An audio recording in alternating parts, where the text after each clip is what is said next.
You know when you find an amazing product and you just have to share? Well, I've got one for you. Coco New Personal Lubricant.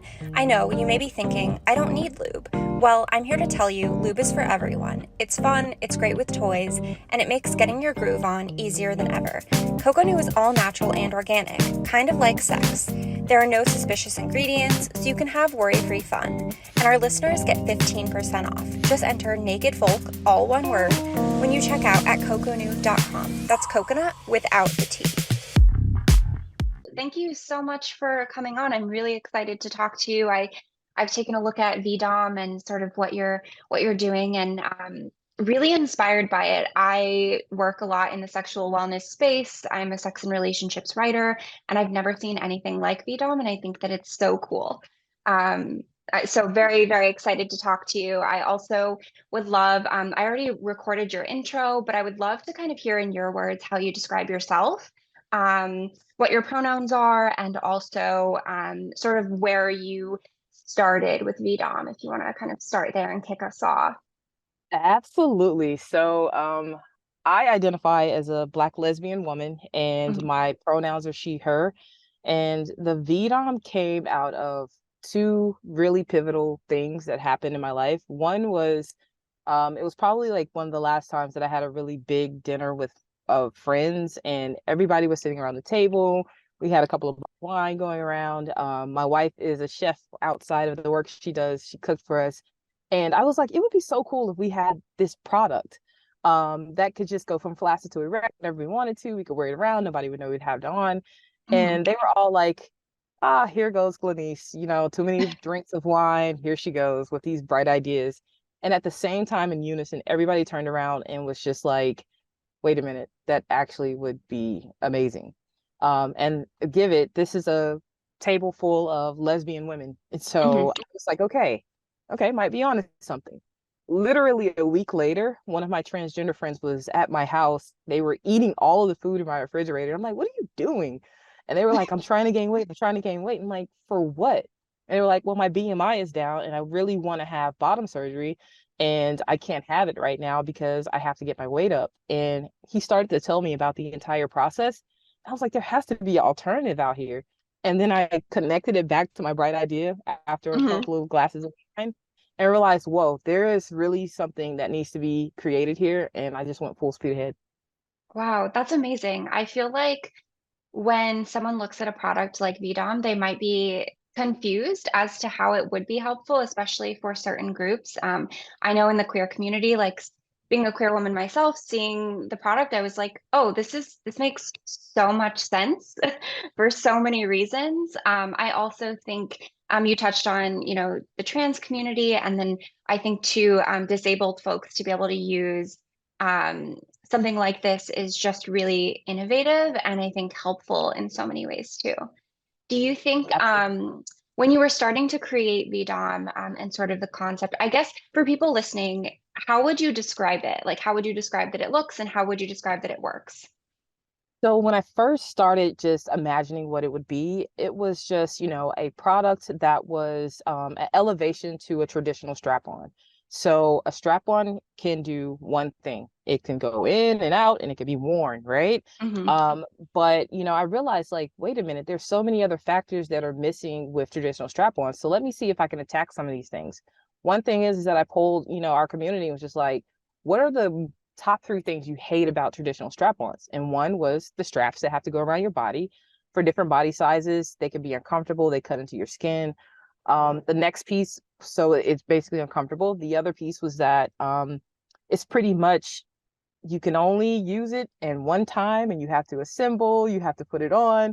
There's this awkwardness that goes on from going in the bathroom and saying, time out, I'm kissing you passionately and we are so hot and heated, but time out, I need to go assemble this thing.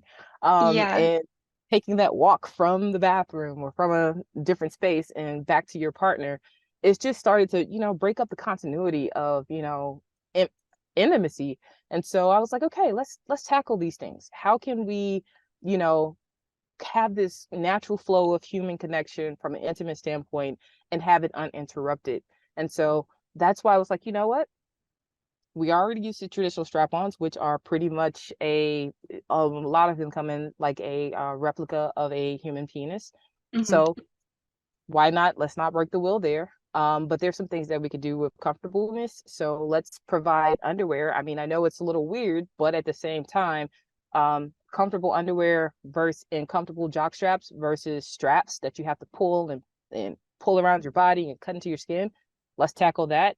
And the other thing is like, let's always have the option to be ready if we wanted to. So what does that mean? You could wear this around, and if things happen after a concert in the car, you literally could pull it out, turn it on, and have that natural flow of intimacy. So I tackled each one Hmm. of those things, and that's where we went.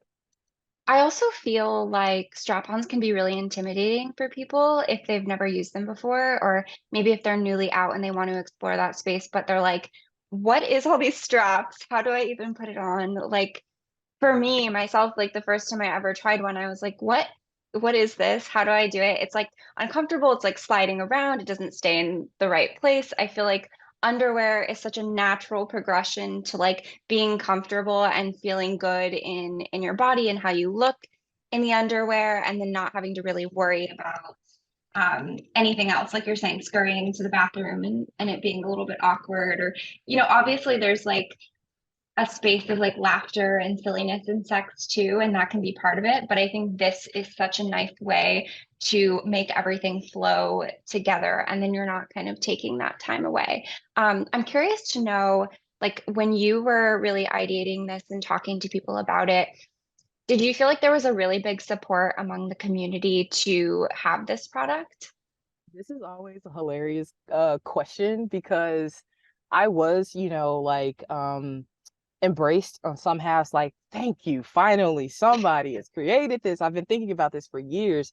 And then there was another, partial piece of the community that was just like, why are we replicating as a lesbian woman? Let's just say that. Mhm. Why are we trying to replicate something that is so heteronormative, or something that looks like a male genital? And that was their opinion. And I was like, I totally, totally get it.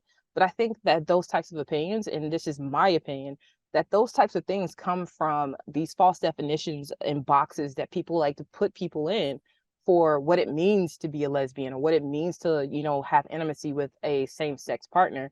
And the problem is that you forget a lot of people don't mind penetration and however they want it, or with their partner. They just don't necessarily want it from a certain type of person.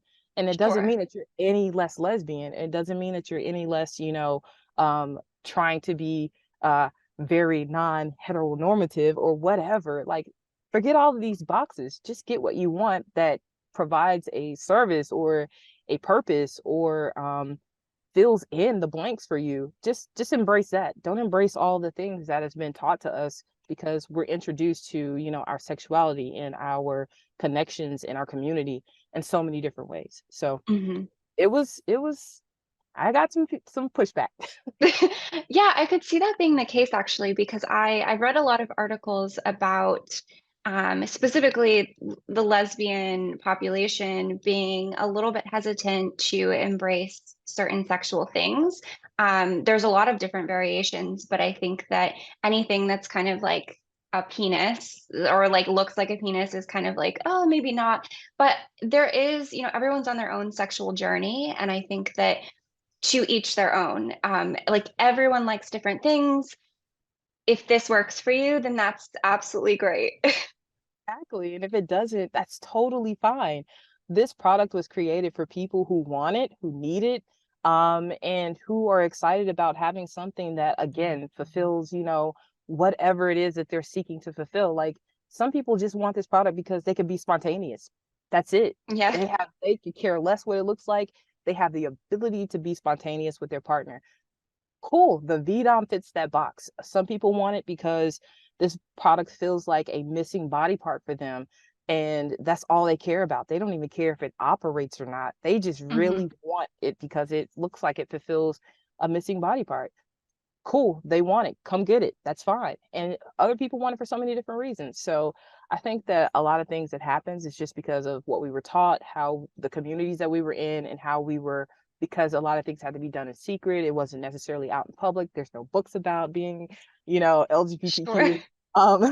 I just think that some people just have ideologies because they were, taught a certain kind of way. Yeah, and I also think like, speaking to the idea that there's no literature or there's nothing that's really teaching you, like, especially when, even 10 years ago, there was really not the amount of information out now that there is, or then that there is now.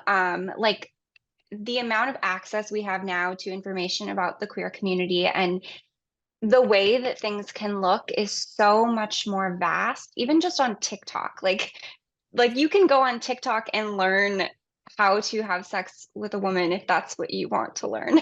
Like, of Yeah. course, there's like the blanks. They kind of don't, they like don't say things forwardly because they'll get taken down. But I think that there is such a difference in the way that we are able to learn about our bodies and ourselves and the things that we like, and also speak to other queer people. And you know what, Haley, that just brings up a really cool thing that I'm super excited about that we're doing is because we really wanted to tap into that once we started to get a lot of feedback and once we started to understand the people that were gravitating towards the VDOM. We realized like there is so much conversation to be had here. And we can't really necessarily say it, on all these different platforms. You have to be very strategic about how you talk about certain things, and people don't feel like they could be free. So we're actually on the back end creating our own social media platform right now just for this particular reason because Mhm. one, we want to educate, two, we want to hear what people have to say. We want to have open conversations. We want people to feel free. That's every single thing that is about the VDOM in the first place. So we're creating our own social media platform so we'll be able to have those a platform for those conversations. It's so needed. Yeah, that is amazing. I saw someone recently who has a sexual wellness brand as well, who was kind of on like an Instagram reel talking about how disheartening it is to have a product that is meant to actually help people, but they're being censored by Instagram and Facebook. I see that a lot actually with companies I've worked with in the past, or like if I'm, writing a review, it's really hard to actually find people talking about these things online in like the social media sphere as it currently exists. And obviously it's needed, it's helpful. People want to read about it. And it's part of why I love my job because I get to like actually write things that people will read and take things away from and like in a space that isn't censored necessarily. It's like me and my editor putting it together versus being commanded by Instagram. So I think that that's so cool. What is the time frame on that? Are you still kind of working on it or? Yes, it's currently being built right now by an awesome team that we connected with when we won the Black Ambition Prize competition back in November. Mhm. And we're seeking to roll it out. We just launched back in May with our official big launch, and we had a whole bunch of hiccups, so things got pushed back a little bit. But we are really focusing on getting it out by the end of this year for sure. That's amazing. And I'm curious, like I was, reading up about you, I was looking at your social media. That's just something I do always before interviews because I feel like if you haven't met someone before, it's always nice to kind of get a glimpse of who they are and what they do. I noticed on your Instagram that you have a lot of posts about ambition and being focused and having joy.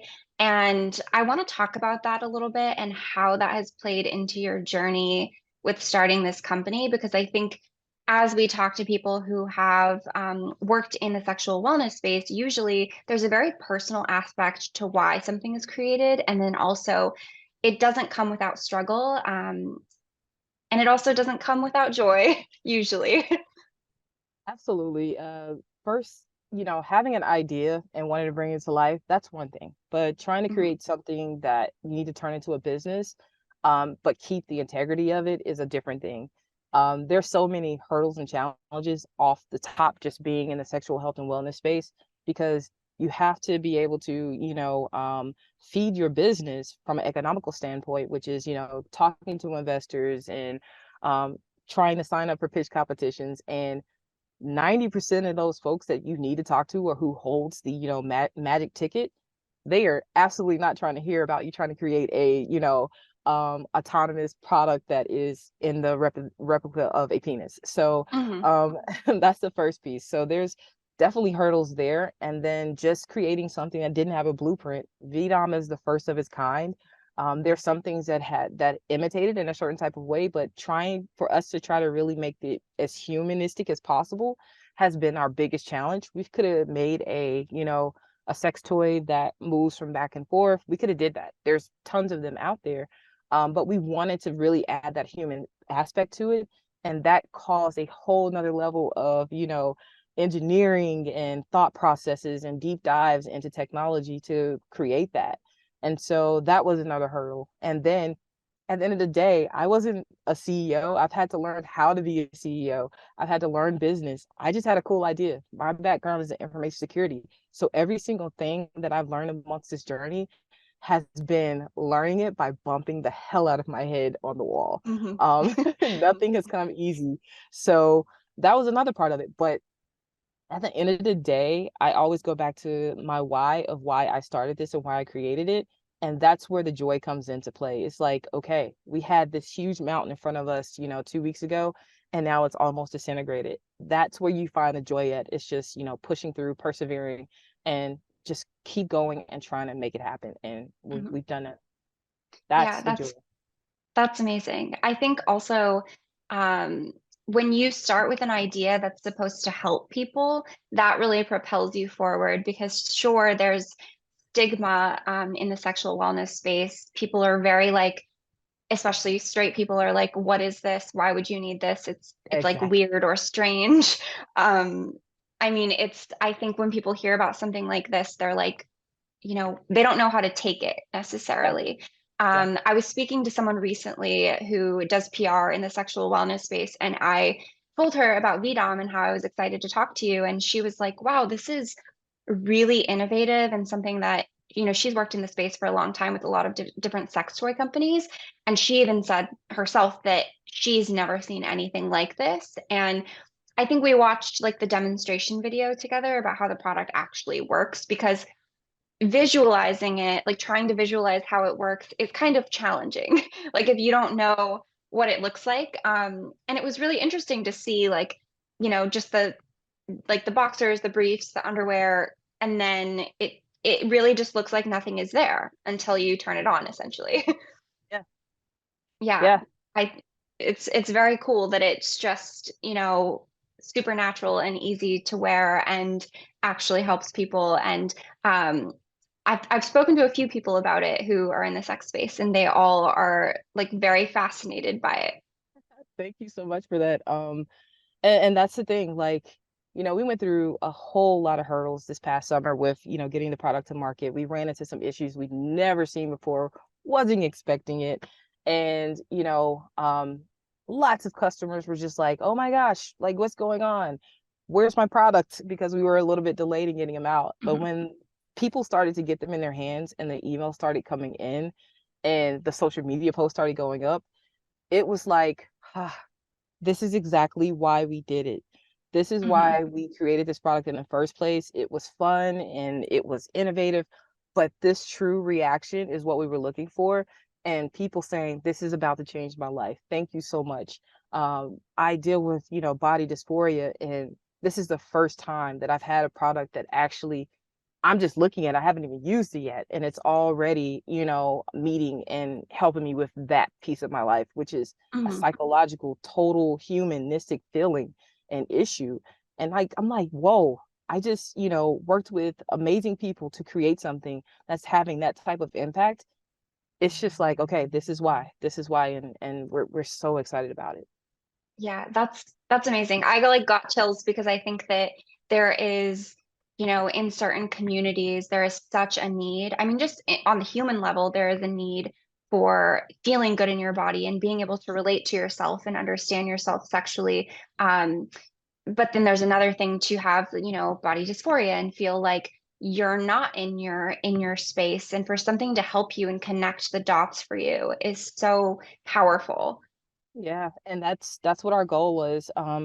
When I first started with, creating the VDOM and trying to create this brand and image around it to help people understand what we were doing, I didn't even know like the true depths of the impact that it could have.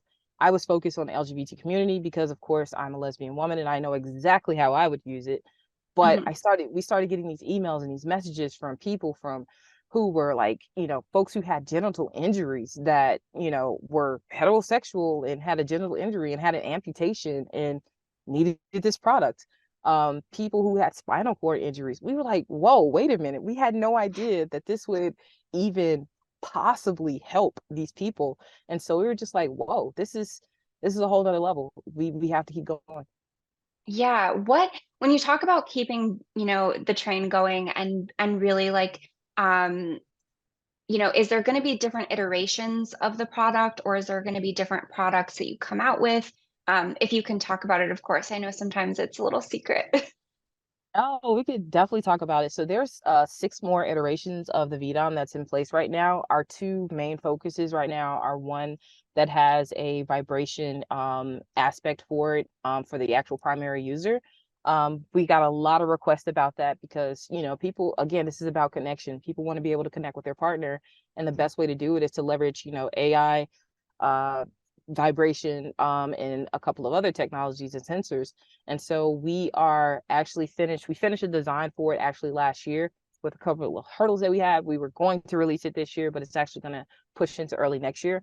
But that will be a vibration aspect for the primary user, where as however their passion is happening with their partner, they will actually be able to feel through vibration around their clitoris area. If they have a clitoris, they would be able to feel that interaction with their partner depending on the intensity of their interaction. So that's one Mhm. thing that we will be rolling out next. The other is we absolutely have had a high priority on creating a stand-to-pee aspect of the device as well, because that is really huge for the transgender community, and we want to be able to, provide that. I will tell you, the STP piece of it is probably the hardest thing that we've ever done because there's Mhm. so many different variables and factors that go into it. But it's a top priority. We are about 90% nailing it on the design. We're just getting ready to go into prototyping and testing. So that's the other piece of it. And then the third biggest piece is going to be the fact that we're going to, well, there's 2 more, but the third biggest piece is that we are introducing body sensors into it as well. And we're working on brain computer interfaces, because we want people who have full body disabilities to be able to operate the product based on how they are aroused or based on what they're thinking and what they're stimulated by. That is something that is really huge for us, as well as we've gotten more intertwined with the community that has physical disabilities. And then the next thing is that we're coming out with way more color palettes. We started out with this, light, medium, dark. We didn't know, what to do. It was just like, let's have a baseline. But we have Sure. about 14 different skin tones, and we're going to start doing some customization as well. That is so cool. I mean, I know that was one of the questions I was going to ask is there going to be different colors? Yes, they are definitely going to be different colors. One thing that we have been battling about is because we get a lot of requests for, can you have like pink, purple? Can you do those types of things? But we Mhm. are right now just focusing and sticking to what we can do when it comes to the most humanistic thing as possible. So we're not necessarily knocking those colors off the table, but we are thinking about how to make sure we stay to the core of our mission and make sure it's Mhm. humanistic as possible, but offer, what people want. Sure, and I think there's something to be said about limiting those like fun colors because the sex space is so full of those already, and they're not necessarily liked most of the time. Like, I don't know, maybe a hot pink one. Some people would like it, but I think majority want to feel like they're having a human experience. Exactly. And that's why, a lot of people will send us emails. Why are you gonna do it like this? Why are you gonna do it like that? Can you lose the testicles? And I'm like, let's stick to our mission, let's stick to our plan, and people will come. They'll come or Yes, they don't. No pun intended. they will. Yes, I love a pun. So, yeah, the other thing before we kind of wrap up that I wanted to ask you about is on your personal journey using the product. I'm sure you've tried it out. Has it been fulfilling for you in the way that you expected? Um, and then also, if you could kind of describe the emotional journey that it's been for you to really see this come to light and to, as a woman of color, put out a product that is so well received. What has that been like for you? Personally, you know, the personal aspect of actually utilizing the VDOM has been integral. My wife and I have been together for 14 years. And as we Okay, all wow. know, any 14-year relationship, your sexual activity starts to go down a little bit, and you have to keep, getting innovative, and you have to be able to have something that propels you to have that, that intimacy with your partner after so long. And being able to literally have spontaneous sex. I'm not going to list everywhere that we did, but um I don't want anybody to come back and look at the video cameras and I get arrested. But being able to even add that, that spontaneousness and that, wow, we are awake again in my relationship with the VDOM was just huge. It was so impacting. And I was like, wow, I hope other people are able to experience this if they've been together for a long time or a short time. It doesn't matter. So that was like probably the most personal thing for me that was just amazing. And then the fact that, my wife actually enjoyed it. Like, there's so many things like you could go grab a strap on and use it. And, she's, 10 years older than me. She's been using strap-ons forever. And it's just like for her to say, wow, that actually felt great and it was way different than, other products. I was like, that Mhm. okay, we're doing something here. Um, but outside of that, it's just being able to have those moments and realizing like, wow, there's gonna be like thousands of people. We have a wait list right now of like over 15,000 people right now that wants Wow. this product while we're trying to build our inventory. And I'm like, thousands of people are going to be able to experience this in some form of fashion in so many different kind of ways. And I'm just super excited about it. Yeah, that's incredibly fulfilling. And I'm sure it drives you to continue on because if people really want it, you have a wait list. Yeah, yeah. And I mean, some days are, going through this journey, some days have been so dark. I mean, it's been so dark. Where to the point where I'm like, oh my gosh, was I insane for trying to create this product, not knowing what the heck I was doing?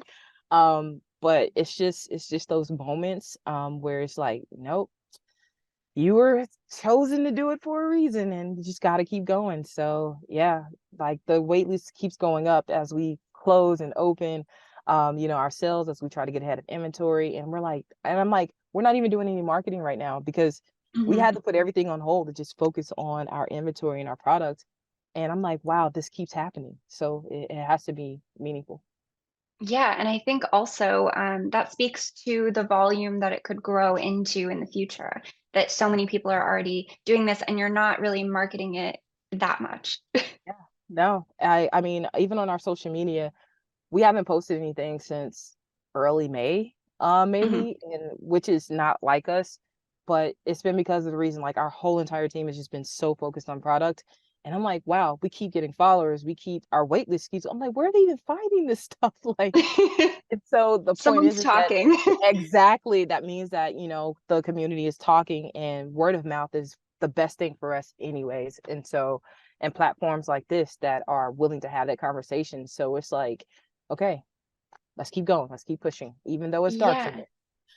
Sometimes, for me, starting this podcast, it's very new. I started in June and Mhm. I really wanted a space to talk to people about things that maybe society considers uncomfortable or taboo. I think that these conversations need to be had. And even though social media restricts us in a lot of ways, podcasts are a great way to kind of build conversations, meet new people. And I really wanted to highlight women specifically who are doing really cool things or who want to highlight issues that need to be talked about. And reading your bio and seeing VDOM the first time, I was like, absolutely, yes, this is someone that Thank I you need to so speak much. to. Much appreciated. And I just love the fact that, creators like you are creating these types of platforms because they're so necessary.